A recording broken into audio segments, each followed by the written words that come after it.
Matthew அந்த சம்பவத்தை செய்தவர் பேர் மேத்யூ. அரசு பாதுகாப்பு இதில் வந்து விடுதியில் வந்து காவலாளியாக இருக்கார். மேத்யூ என்ன செய்யறா, ஃபுல்லாக போதையை போட்டு இந்த குழந்தை படுத்திருந்த குழந்தைகிட்ட போய் இப்போ மாஸ்க் அணிஞ்சிக்கிட்டு கட்டம் போட்ட சட்டை ஜீன்ஸ் பேண்ட்டு இவனோட காஸ்டியூம் போட்டு அந்த பிள்ளைகிட்ட போய் அதை மோத்த துணியால் மூடிட்டு செக்ஸுவல் அபியூஸில் இறங்குறான். அந்த பிள்ளை என்ன செய்யுது, தட்டி விட்டு கத்த ஆரம்பிச்சு. கத்தினோடனே வாயை துணி வச்சு மூடுறோன்னே அந்த குழந்தை அதையும் மீறி ஹிட் ஆகி தப்பிக்க பார்க்கல 2 காலையும் ஒரு இரும்பு ராடு ப்ளஸ் கையாலே முறிச்சு எடுத்துட்டான்.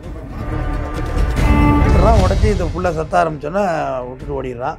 அப்புறம் மீட்டு அந்த குழந்தைய கொண்டாந்து குரோம்பேட்டை ஜிஹெச்சில் சேர்க்குறேன். அதுக்கு பிறகும் பாருங்கள் எவ்வளோ வன்மம்னு, கீழே விழுந்துட்டோம்னு சொல்லு. செங்கல்பட்டு மகிழா நீதிமன்றத்தை கொண்டு போகிறது ஜீப்பில் ஏற்றுறாங்க. அவன் பையன் வந்து ஃபைட் பண்ணாங்க. எனக்கு இதை விட இந்த கொடுமை எல்லாத்தை விட அது எனக்கு ரொம்ப கொடுமையாக இருந்துச்சு. அப்பா பெரிய சாதனை பண்ணியிருக்காரு. அப்பா மூஞ்சி வெளியே தெரியும். 2 பசங்களும் கேமரா மறைக்கிறாங்க, உடைக்க வர்றான கேமராவை. சார் வணக்கம் சார். வணக்கம் சார். இப்போ தாம்பரம்ல பார்த்தீங்கன்னா இந்த 13 வயசு பொண்ணை வந்து பாலியல் வன்கொடுமை பண்ணியிருக்காங்க சார். இந்த அரசு சேவை இல்லம் அந்த செக்யூரிட்டியே இந்த வேலையை பார்த்துருக்காரு. இப்போ அந்த கேஸ் ரொம்ப வைரலாக பேசிட்டு இருக்காங்களே சார், அந்த கேஸை பற்றி சொல்லுங்கள். அதில் செயல் கண்டனத்துக்குரியது. அந்த செயலை செய்த யாராக இருந்தாலும் தண்டிக்கப்பட வேண்டும். எந்த தயவுதாட்சியமும் காமிக்கக்கூடாது. சட்டத்தின் இறுதி பார்வை கூட அவங்க மீது விடக்கூடாது. மேத்யூ அந்த சம்பவத்தை செய்தவர் பேர் மேத்யூ. அவர் அந்த அரசு பாதுகாப்பு இதில் வந்து விடுதியில் வந்து காவலாளியாக இருக்கார். காவலாளி மீன்ஸ் செக்யூரிட்டி இருக்கார். அந்த வார்டன்லாம் லேடிஸு. இப்போ வந்து லீவ் விட்டாங்கல்ல, இப்போ ஸ்கூலில் இந்த பக்ரீத்துக்கு எல்லோரும் லீவ் விட்டாங்க. லீவ் விடவுள்ள எல்லோரும் ஊருக்கு போயிருக்காங்க. இந்த குழந்தைக்கு தந்தை கிடையாது. இவங்க திருக்கோவிலூர், விழுப்புரம் மாவட்டம் திருக்கோவிலூர் பகுதியை சார்ந்த குழந்தை. அது அப்பா இல்லை, அம்மா மட்டும்தான். அப்போ வந்து குடும்ப வறுமை, குடும்ப சூழ்நிலை, இங்கே தங்கி படிக்கிறதுன்னு சொல்லி இங்கே இது மாதிரி விடுதிகளில் சேர்த்து விடுறது வழக்கம்தான். அது மற்ற குழந்தைங்க எல்லோரும் வீடு இருந்தது, வாசல் இருந்து, யாரோ அவங்கள வீட்டில் உபசரிக்க ரிசீவ் பண்ண ஆள் இருந்தாங்க. பட் இந்த குழந்தைக்கு அது மாதிரி யாரும் இல்லை. இங்கேருந்து போகணும், பேருந்து கட்டணம் இருக்குது, இவ்வளோ பல விஷயங்கள்லாம் யோசிக்கணும்ல. பஸ் பாஸ் என்ன அவ்வளோ தூரத்துக்காக இருக்குது, அதெல்லாம் ஒன்றும் கிடையாதுல்ல.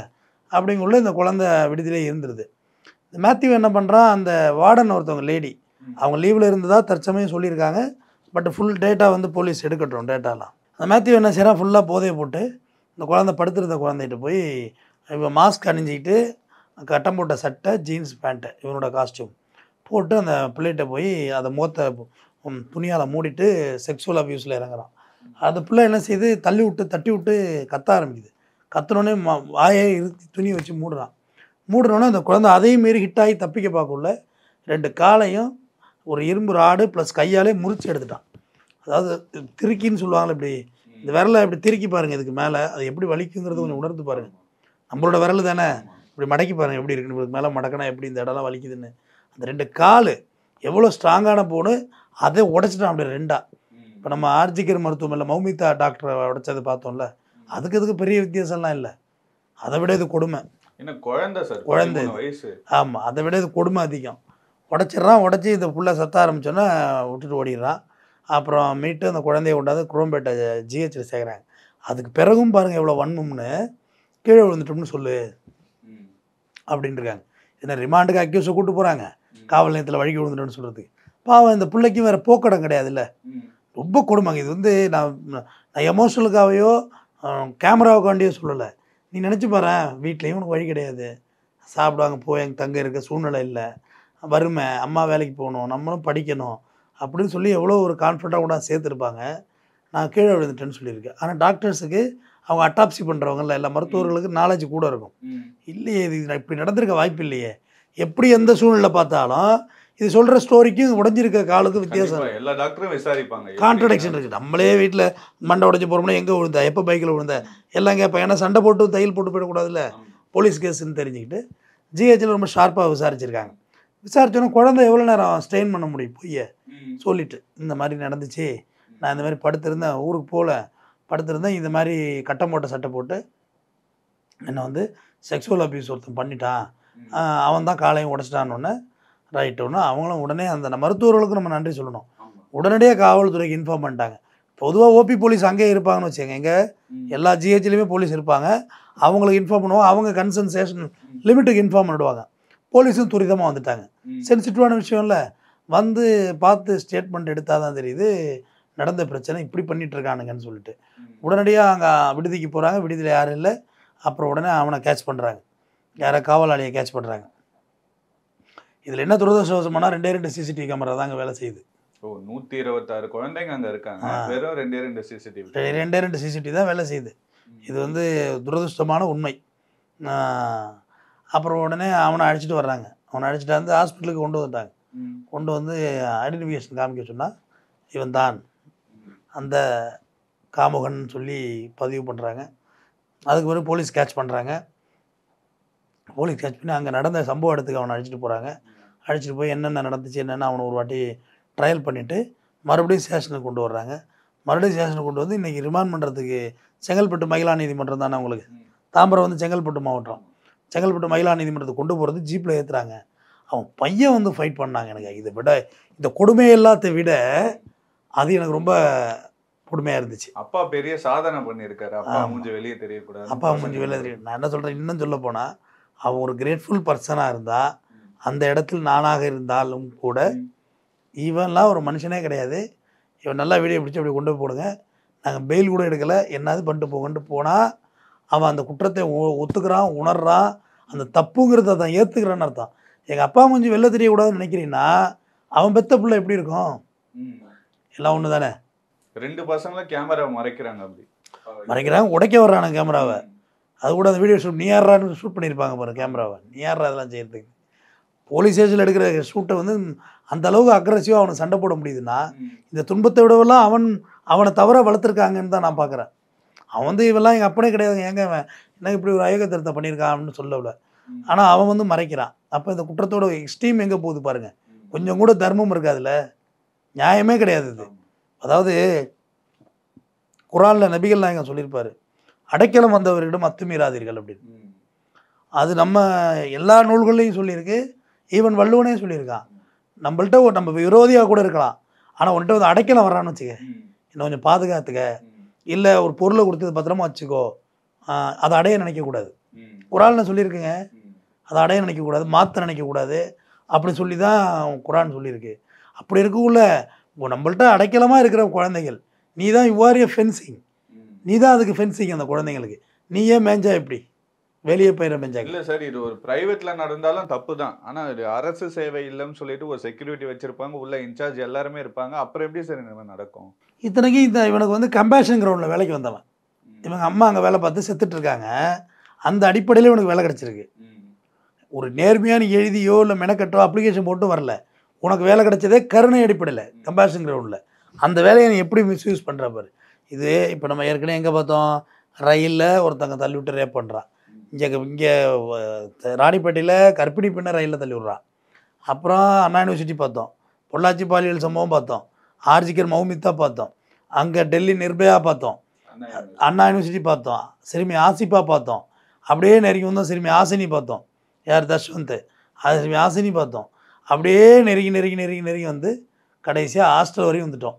கிருஷ்ணகிரி பள்ளியோடம் பார்த்தோம், கிருஷ்ணகிரி பாதுகாப்பு இல்லை. அடுத்தது நெருக்கி ஒரு ஹாஸ்டலுக்குள்ளே வந்துட்டோம்.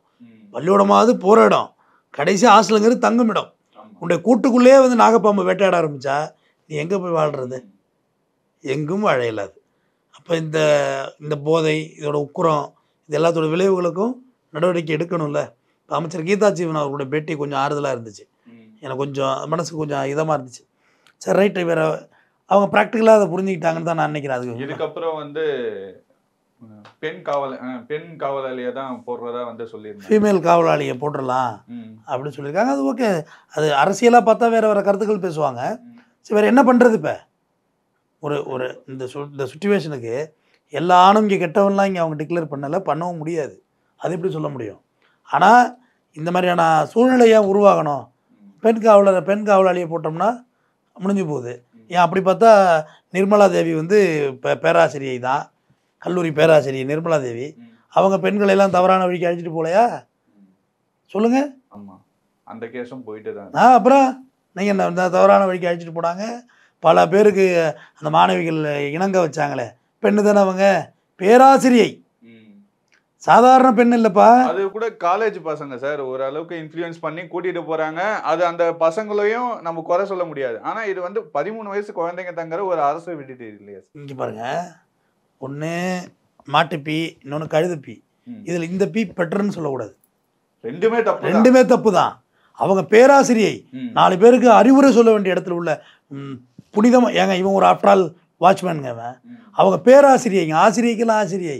நீ தப்பான வழி கூப்பிட்டே, பெண்ணை போட்டால் எல்லாம் சரியாயிடுமான்னா, தனி மனிதனாக மாறாதவரை இங்கே இது மாறாதுங்கிறதா என்னோட கருத்து. இவனுக்கு எங்க இந்த தைரியம் வந்துச்சு? ஒரு கவர்மெண்ட் நடத்துற ஒரு விடுதியில இந்த மாதிரி நம்ம போயிட்டு ஒரு செக்யூரிட்டி வேலை செஞ்சுட்டு ஒரு 13 வயசு பொண்ணை போய் காலை உடைக்கிறோம், செக்ஷுவல் அபியூஸ் பண்றோம்னா அவனுக்கு எங்க அந்த தைரியம் வருது? கேட்க ஆள் இல்லைங்கிற ஒரு ஃபீலிங் தான். அவங்கள யாரு கேட்டுறப்போறா? அந்த குழந்தைக்கு யாரு கேட்டுறப்போறா? இங்க வேற யாரும் இருக்க மாட்டாங்க, இந்த சமயத்துல என்ன வேணா அங்கே போய் நீ என்ன செஞ்சிருவா, என்ன எதிர்த்துங்கிற ஒரு மனநிலை தான். ஆக்சுவலாக இன்னொன்று சொல்கிறேன், அவன் காலை மட்டும் உடைக்காம இருந்தான்னு வச்சுக்கேன், அந்த அயோக்கியம் வெளிலே வந்திருக்க மாட்டான். அந்த குழந்தையும் பயந்துருக்கும். அது சொல்கிற இடத்துல எல்லாம் சரி வாய மூட்டு போன்ருப்பாங்க. அப்படிதான் அந்த அந்த வார்டன்கிட்ட பேட்டி எடுக்கிறாங்க, பார்த்தீங்களா? பார்த்தேன். அது யூடியூப்ல வந்துருக்கு பாருங்க, அந்த செல்ஃபோனில். நீங்கள் கேட்குறதுலாம் எனக்கு மயக்கமாக இருக்கு, நான் காலையிலேருந்து சாப்பிடல. குழந்தை ஒன்று காலை உடைச்சி எங்கள் பரிதாபத்துக்கு உரியமாக இருக்கு. நான் காலையிலேருந்து சாப்பிடல, மயக்கம் வருது. அதை பார்த்தா மயங்கிற உடம்பாது, ஊரடிச்சு உலையில போட்ட தீனி. நான் மயக்கமாக இருக்கு, நாங்கள் நீங்கள் இப்படிலாம் கேட்டால் எனக்கு தெரியாது, புரியல, இப்படி பதில் சொல்லுதுங்க, அலட்சியமாக பதில் சொல்லுதுங்க. எல்லா குழந்தைக்கும் நீதான பொறுப்பு. நீதாங்க தாய், நீதாங்க தாய். என்னங்க விளையாட்டாங்க அதெல்லாம்? எவ்வளோ புனிதமான இடம் தெரியுமாங்க? கரு உற்றிருந்தால் அவர் ஒரு குழந்தைக்கு தான் தாயாயிருப்பாள், கரு உறாததால் உலகத்திற்கே அன்னையானாள் தெரேசா. சரிதானே? அப்படிப்பட்ட எடிட்டர் கரு உற்றிருந்தால் ஒரு குழந்தைக்கு தான் தாயாயிருப்பாள், அவள் கருணை உற்றதால் உலகிற்கே தாயானாள், மதர் அன்னை தெரேசா. அந்த மாதிரி இடங்க இதெல்லாம். இங்கே தான் பார்க்குறோம், பாதிரியார்கள் கன்னியாஸ்திரிகளை அபியூஸ் பண்ணுறாங்க. எல்லாம் எங்கே தாங்க, எல்லா இடத்துலையும் மோசமாயிட்டுங்க. அங்கே இருக்கிறவங்க பணக்கார பசங்க இல்லை சார், எல்லாம் ஏழை பசங்க, அப்பா அம்மா இல்லாத பசங்க எல்லாம் அங்கே வந்து தங்குறாங்க. பணக்காரி ஏழைங்கிற வித்தியாசம்லாம் கிடையாது, இங்கே அனைவருக்குமே அபியூஸ்மெண்ட் ஆகுறாங்கிறதா என்னோட கருத்து. கண்டிப்பாக. இப்போ கன்னியாகுமரி காசி அபியூஸ் பண்ணானே, அவங்களாம் ஏழையா? எல்லாமே பணக்கார. அப்புறம் டென்டிஸ்ட் டாக்டருங்க, அவங்க தாங்க தைரியமாக கம்ப்ளைண்ட் கொடுத்தாங்க, அவங்களுக்கு தான் நன்றி சொல்லணும். இல்லைன்னா காசியோட ட்ராவல் போயிட்டே இருந்திருக்கும். பணக்காரி ஏழைங்கிற கம்பேரிசன் இதில் கிடையாது. ஏங்க இங்கே வந்து வெட்டி தின்றதுன்னு முடிவு எடுத்துட்டானுங்க. அதில் ஆடு என்ன மாடு என்ன குழந்தை என்னன்னு குழந்தை கறி கேட்குறான். 2 வயசு குழந்தைய கூட விட மாட்டானுங்களே சார். 2 வயசு பெண், ஒரு வழக்கு கூட 3 மாத பெண் குழந்தைய ஒருத்தன் அபியூஸ் பண்ணியிருக்கான். சைக்கோவா இருப்பாங்களா வெளியே? இந்த மாதிரி ஆட்கள்லாம் எப்படி சார் வெளியே விடுறாங்க? எப்படி? ஆக்சுவலாக எனக்கு ஒரு விஷயம், இது வந்து என்னுடைய தனிப்பட்ட கருத்தில் சொல்கிறேன். நான் நிறைய புத்தகங்கள் வாசிக்கிற பழக்கம் உண்டு. அதில் கண்ணதாசனுடைய வரிகளே சொல்கிறேன், மலரினும் மெல்லியது காமம்ன்றான், பூவை விட மென்மையானதுடா செக்ஸ் அப்படி சொல்கிறான். ஆனால் அந்த பூக்கிட்டே போய் நீ செக்ஸ் பண்ண பார்த்தா எப்படி? பூ இருக்குல்ல, ரோஜா பூ, அதுலேயே நீ செக்ஸ் பண்ணணும்னு ஆசைப்பட்டா எப்படி என்ன ஆகும் அந்த பூ? அந்த மாதிரி தான் பூவும் பிஞ்சையும் தேட ஆரம்பிச்சிட்டாங்க. ஏங்க அது நாளுக்கு நாள், அதான் சொல்கிறேன்னே, ஆட்டுக்கறி மாட்டுக்கறி, மனிதக்கறியில் குழந்தை கறி கேட்குறான்னு சொல்கிறேன். தினமும் நியூஸ்ல நிறைய இதே தான் சார், தினமும் ஏங்க இது ஒரு சாதாரணமாக கடந்து போகிற தகவலாக இப்போ வந்துட்டு நிறையாளர். ஆமாம், அங்கே ஒன்று இங்கே ஒன்று, ஒரு பேப்பர் எடுத்தால் அந்த சிறுமிக்கு சீண்டல். இந்த ஏங்க 70 வயசு 80 வயசு கிழவனுங்க இப்போ மானாமதுரை சிங்கம்புணரி சிவகங்கையில் செய்யலையாங்க, எல்லாம் தாத்தாங்க. வயசு என்னங்க? 70 வயசு 80 வயசுங்க. அவனால நம்பி பஸ்ஸில் ஏற்றி விட்ருங்க அப்படின்னு சொல்லிட்டு வேலைக்கு போனவங்களுடைய தாய்மாரோட பிள்ளைங்களை அட்டாக். 80 வயசு பாட்டியை ஒருத்தர் ரேப் பண்ணியிருக்கானே, அதுக்கு என்ன சொல்கிறீங்க? 80 வயசு இந்த பாட்டிக்கு வயசு, அதை ரேப் பண்ணியிருக்கானே. இல்லை சட்டத்தை இன்னும் கடுமையாக்கணுமா? வேற என்னதான் சார் பண்ணுறது? சட்டங்கள்லாம் கடுமையாக இருக்குது நிறையாளர, நான் எல்லாம் மாட்டுக்கிறது சொல்கிறேன். அவங்களுக்கு அந்த ஸ்லிப் ஆனிச்சுன்னா செதறி போடும். பொள்ளாச்சி என்னாச்சு, ஞானசேகர் என்னாச்சு, 5.5 மாதத்தில் 30 ஆண்டு சாக வரை சிறை தண்டனை, 30 வருஷத்தில் ப்ரிவிலேஜஸே கிடையாது, எந்த சிறை முன்னுரிமையும் கிடையாது. சட்டங்கள்லாம் கடுமையாக இருக்குது. ஆனால் இவனுங்க எந்த தைரியத்தில் இப்படி பண்ணுறானுங்கன்னே தெரியல. ஏங்க சின்னதாக ஒரு தப்பு பண்ணாலே நமக்கு அவ்வளோ யோசனை பண்ணுற மாதிரி ஆகிடுதுங்க. இல்லை போதைக்கு அடிமையாகி அந்த போதையில் பண்ணுறாங்களா, என்ன மாதிரி விஷயம்? போதையில் அடிமையாகி போதையில் ஒரு பொண்ணுக்கிட்ட போகணுன்னு தானே உனக்கு தோணியிருக்கு. இப்போ நீங்கள் இந்த பாயிண்ட் நல்ல ஒரு புள்ளிக்கு வர்றீங்க. போதை ஒரு காரணம், but one of the reason. But எல்லா ரீசனுக்கும் போதையை கனெக்ட் பண்ணக்கூடாது. போதைங்கிறது ஒரு காரின்னு சொல்லுவாங்கள்ல, அதுவும் ஒரு ட்ரிகர் பாயிண்ட்டு. ஆனால் பொம்பளைகிட்ட போகணுன்னு தானே தோணியிருக்கு உனக்கு. அந்த பொண்ணு யாரும் இல்லை, ஹாஸ்டலில் யாரும் இல்லை, கேட்க யாரும் இல்லை அப்படின்னு கார்னர் பண்ணி போக தெரியுதுல்ல. அப்போ நாலேஜ் இருக்குது தானே. போதையில் கொத்திட்டேன்னு சொல்கிறான்ல, போதையில் போதையில் இப்போ 4 பேர் இருக்கான்னா யார் எனக்கு கான்ட்ரவர்சியாக அவனை தானே போய் குத்துறேன். போதையில் குத்த வேண்டிய ஆளை தெரியுதுல்ல இவனை தான் குத்துறோன்னு. அப்புறம் எப்படி போதையில் பண்ணிட்டேன்னு சொல்ல முடியும்? இந்த போதையில் பண்ணிட்டோம்னு சொல்கிற வார்த்தையே எடுக்கணுங்க. இது சொல்லி தப்பிக்கிறதுக்கான பாயிண்ட். அது எல்லாம் தெளிவு. போதையில் வாயில் தானே சோர்த்திக்கிற, மூக்கில் இருக்கிற அள்ளி போட்டுக்கிறியா, காதில் போட்டுக்கிறியா சோத்தள்ளி? போதையில் மிளகாத்தூள் அள்ளி கண்ணில் தேய்ச்சிப்பியா? இப்போ பேஸ்ட்டுக்கு பதில் பச்சை மிளகா எடுத்து பல்லு வைக்குவியா? எல்லாம் தெரியுது தானே. ஆக்ஷன் தானே இது. போதையில் அன்கான்சியஸாக ஃப்ளாட் ஆகி கிடக்கிறான்னா ரைட், அவன் போதையில் கிடக்கிறான், நான் ஒத்துக்கிறேன். டோட்டலாக அவன் மூளை ஆர்டர் போட்டு அவனை எழுப்பி விட தயாராக இல்லை. ஆனால் போதையில் ஏட்டிக்கு பூட்டி செய்கிறது, இல்லாத வேலை செய்கிறதுலாம் போதையில் செய்யணுங்கிறது எப்படி ஒத்துக்கிறது? பொள்ளாச்சியில் போதையில் செஞ்சேன்னு ஒத்துக்கிறீங்களா? போதையில் இருந்தானுங்களா? ஞானசேகரன் போதையில் இருந்தானா? டெல்லி நிர்பயா வழக்கில் போதையில் இருந்தாங்களா? ஆர்ஜிகர் ஹாஸ்பிட்டலில் போதையில் இருந்தாங்களா? இது என்ன கதையாக இருக்குது? இவனுங்கள் காம பிசாஸ் ஆயிட்டாங்க. இந்த செக்ஷுவல் டெவில் இவன்லாம். இவர்களாம் மன்னிப்பே கிடையாது. ஏங்க ஒரு வயசு பையன், நீ ஒரு வயசு பையன், நம்ம கூட வயசு பையன் கிடையாது. ஒரு 16, 17, 18, 19, 20 வயசு பையன் ஒரு லவ் பண்ணுறான், ஒரு அப்யூஸ்மெண்ட் ஆகுது, ஏதோ ஒன்று கசாமசா ஆகுதுன்னு வச்சுங்களேன். அதை கூட நான் ஏற்றுக்கிறேன்னு சொல்கிறேன். ஏன்னா அவனோட ஏஜ் நல்லது கெட்டது தெரியல, லவ் பண்ணியிருப்பான், கொஞ்சம் அந்யோன்யமாக பழகியிருப்பாங்க, ஒரு குழந்தை இழந்த உண்டாயிருக்கு, நான் ஏற்றுக்கிறேன். 13 வயசு குழந்தை, படிக்க வந்த குழந்தை, அடைக்கலம் தேடி வந்த குழந்தை. எல்லாரும் படிக்க வரலைங்க. ஏன்னா காஸ்ட்லியான ஸ்கூல், அது காஸ்ட்லியான தங்குமிடம், அது ஏசி ரூமா, காட்டேஜ், அது கரண்ட்டு போனால் ஒரு ஜென்ரேட்டர் கூட இருக்காது. அந்த மாதிரி இடத்துல ஒரு தங்குமிடங்க, பாதுகாக்க தங்குமிடம், ஒரு அந்த இடத்துல வந்து நீ அப்யூஸ் பண்ணுற. நான் தான் சொல்கிறேன், அடைக்கலம் வந்த இடம். நல்ல தமிழ் வார்த்தை அதுதான். அடைக்கலம் தேடி வந்த இடத்தில் நீ விளையாண்டினா அது எப்படி? அது ஏங்க ஒரு மிருகம் இருக்குல்ல, மிருகம் அன்னைக்கு பார்த்தேன். இதை இப்போ ஒப்பிட்டு பேச நல்லாயிருக்கும். அந்த மானு குட்டி போட்டுருது, குட்டி போட்டுருதா, குட்டி போட்டுன்னா மற்ற மானை வேட்டையாட வருது, மானு விழுது ஓடுது, மானு விழுது ஓடுது. அந்த குட்டியை மற்ற புலியெல்லாம் கடிக்க வருது. அதை ஒரு சிங்கம் இல்லை, அதை தூக்கி அப்படியே அணைச்சிக்கிட்டு எல்லா புலியும் அது வேட்டையாடும், கடிக்க ஓடுது. அந்த குழந்தைய காப்பாற்றுது. அது ஒரு மிருகங்க, பசிக்கு வேட்டையாடுறது தானேங்க. நல்லா அந்த வீடியோ வந்துச்சுங்க. யாரும் கிட்ட வராமல் இப்படி சுற்றி அந்த பிள்ளைய காப்பாற்றி விடுதுங்க. எல்லாத்தையும் விரட்டுது கிடந்து. அந்த மானு கடைசியாக எட்டி இருந்து பார்க்குது. லாங் ஷாட்டில் வைக்கிறான் அந்த கேமராவை, அந்த வைல்டு ஃபோட்டோகிராஃபர்.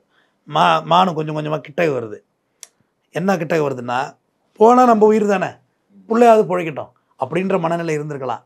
கிட்ட வந்தோடனே இந்த சிங்கம் என்ன செய்யுது, அந்த கூட்டம் இருக்குல்ல, அந்த என்டையர் கூட்டத்தையும் அப்படியே தள்ளிக்கிட்டு போகுதுங்க, அப்படியே விரட்டிக்கிட்டு போய் அந்த குட்டி அந்த மானோட ஏந்து அந்த காட்டில் பயணிக்குது. ஒரு மிருகத்துக்கு இருக்க அறிவு எவ்வளோ பெரிய சென்ஸ். இப்போ இந்த கேஸை எப்படி சார் கொண்டு போவாங்க? 15 நாள் அவரை நீதிமன்ற காவலில் வச்சுருக்காங்க இல்லையா சார்? 15 நாள் ரிமாண்ட் பண்ணியிருக்கேன். இப்போ தான் மகிழா கோர்ட்டில் ரிமாண்ட் பண்ணாங்க, ஒரு 1/2 hour இருக்கும். அதுக்கு அடுத்தது குண்டாசு போடுவதற்கு வாய்ப்புகள் உண்டு. குண்டாசு போடணும், போடணும். ஞானசேகர வழக்கு மாதிரி ட்ரையல் கண்டஸ்டட் ஸ்பீடாக இருக்கும். இது போக்சோ தானே சார்? போக்சோ தான் போட்டிருக்காங்க. அண்டர் 18 வயசுனாலே போக்சோ தான். அது ஆண் குழந்தைக்கு அதுதான், பெண் குழந்தைக்கு அதுதான். கண்டிப்பாக நீங்கள் ஞானசேகர வழக்கு மாதிரி இதுவும் தீவிரமான வழக்கு தான். ஆயுள் தண்டனைக்கு ப்ரிப்பேரான வழக்கு தான், தகுதியான வழக்கு. அப்புறம் அந்த காயத்தை ஏற்படுத்தினது அதெல்லாம் ஒரு 7 வருஷத்துக்கு தனித்தனியாக பிரிங்க. அதுக்கு ஒரு ஆயுள், இதுக்கு ஒரு 7 வருஷம். அப்புறம் கெட்ட வார்த்தையில் பேசியிருப்பா, அதுக்கு ஒரு 3 வருஷம். கொண்டுட்டு மிரட்டியிருப்பா, அதுக்கு ஒரு 4 வருஷம். இப்படி கூட்டி கழித்து பார்த்தா அதுக்கு இது ஒரு 30-40 வருஷத்துக்கான தண்டனை பனிஷ்மெண்ட் இருக்குது. ஆனால் அதை ஸ்பீடி ட்ரையல் போட்டு கொண்டு வரணும், வேகமாக கேஸை நடத்தணும். ஏன்னா இந்த கேஸை பொறுத்தவரையும் விட்னஸ் சைடு பார்த்தா அந்த பாப்பாவோட விட்னஸ் தான், ப்ராசிக்யூஷன் விட்னஸ் மட்டும்தான் இருக்குது. இது போக பாக்கி எல்லாம் டாக்டர் சொல்லுவாங்க விட்னஸ்ஸு 2. அதுவே தகுதியானது தான் வச்சுங்க. 2 விட்னஸ்ஸு தகுதியானது தான். கால் உடைஞ்சிருக்கு, அப்யூஸ்மெண்ட் ஆகிருக்கு, இந்த 2 விட்னஸ் தகுதியானது. மற்றது போலீஸ் ஐஓ ஒரு விட்னஸ் ஏறுவாங்க. விட்னஸ் சைடு போதும், இந்த விட்னஸ் எல்லாம் ஸ்டெடியாக சொன்னாலே ஓரளவுக்கு கேஸ் மேட்ச் ஆகிடும். சிசிடிவி ஃபுட்டேஜ் வெளியில் உள்ள ஃபுட்டேஜெலாம் எடுத்திருப்பாங்க. அந்த நேரத்தில் யார் உள்ளே போனது, வெளில வந்தது, ரோட்டில் உள்ள ஃபுட்டேஜ் எடுத்திருப்பாங்க. அங்கே ஃபுட்டேஜ் இல்லைனாலும் அதை எடுத்திருப்பாங்க. அதை விட்டு வேறு யாரும் அந்த கேட்லேருந்து இன்னும் அவுட் ஆகலை. ஏன்னா அவங்கள ஹாஸ்டலுங்கிறது பல கேட்டெல்லாம் கிடையாது, சிங்கிள் விண்டோ கேட்டு தானே. அதனால் அதெல்லாம் எடுப்பாங்க. அரசு இதில் கவனம் எடுத்துக்கிறோம். கண்டிப்பாக இந்த வழக்கு தண்டனை பெறுவதற்கு தகுதியான வழக்கு தான். ரொம்ப நன்றி சார். நன்றி.